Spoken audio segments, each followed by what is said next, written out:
Today marks the beginning of a Pokémon Sword Nuzlocke. If you don't know what that is, it's a run through of the game with some rules consisting of you can only catch one Pokemon per route and you have to nickname it so you feel more attached to it. If a Pokemon faints, you can't use it anymore. And in this run through, I can also not use items like revives or potions, but there are some loopholes like making a Pokemon hold a berry. So without further ado, let's begin. So we start off by picking some that look something like me and putting my name down, as any other Pokemon game does. The game starts off with us watching an introduction to the game on our phone, and we're introduced to this man called Chairman Rose. He seems nice enough, there's going to be nothing bad happen with this guy, alright? Right here we're introduced to Leon, the reigning champion, and his rival Raihan, who's trying to take him over, and we see our first dose of Gigantamaxing with his Charizard, which is absolutely awesome.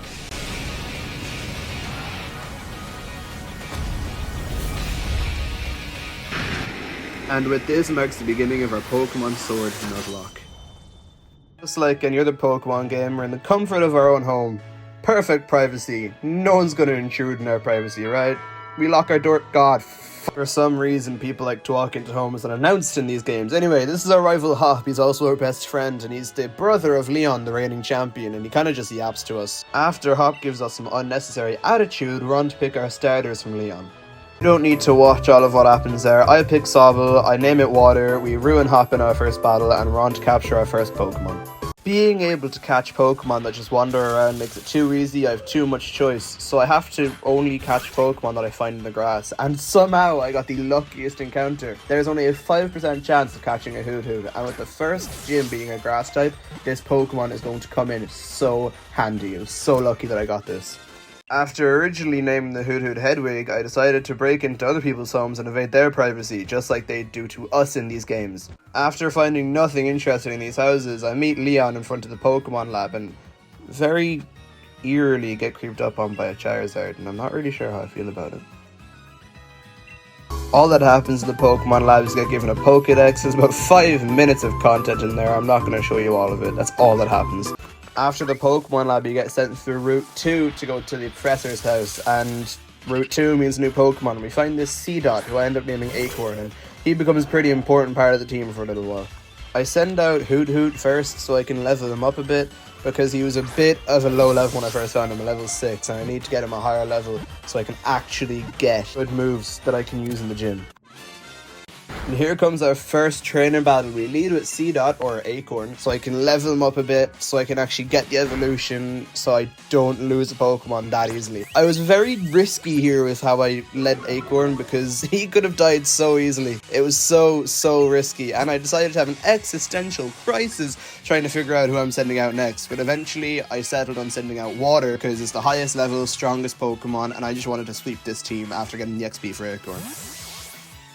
The rest of this kid's team went down very easily, and luckily we haven't lost a Pokemon just yet. This marks the first battle where everything could go wrong. It's our rival, it's a 3v3, but with Sobble alone I sweep his entire team. He sends out a Rookity after the Score Bunny, but he poses no issues to me, and it was a very easy win.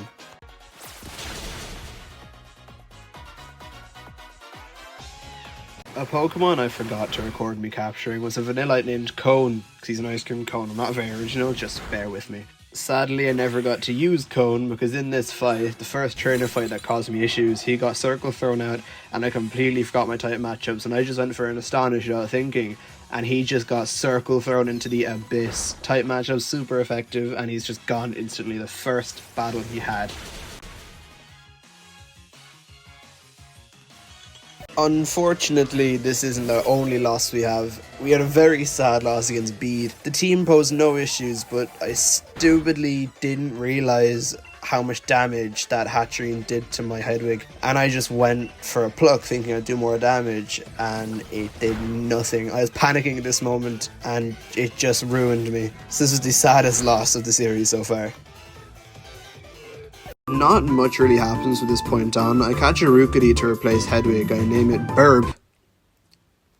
Anyway, then proceed to evolve Burb into Corvisquire while my Water evolves into Drizzile, and I'm ready to take on the next gym. The first gym is finally upon us, and instantly we're going to Dynamax. It lasts 3 turns, and flying moves are super effective in this gym.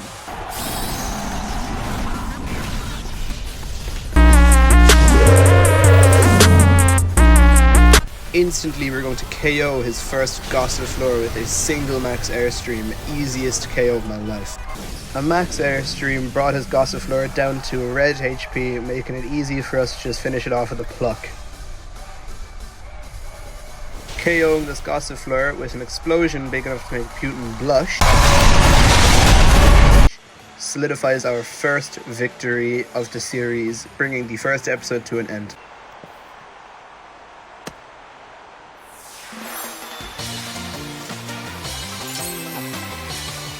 This video took me such a long time to make. I really hope you enjoyed it, and we still have the entire game to go through. The videos aren't going to be extremely consistent because I have my own life going on and these take a very long time to make. This took me 2 full days and it's only going to get harder from here. I really hope you guys enjoyed the video. If you did, please drop me a follow. This is going to be posted on TikTok and my first ever YouTube video. Thank you guys so much for watching.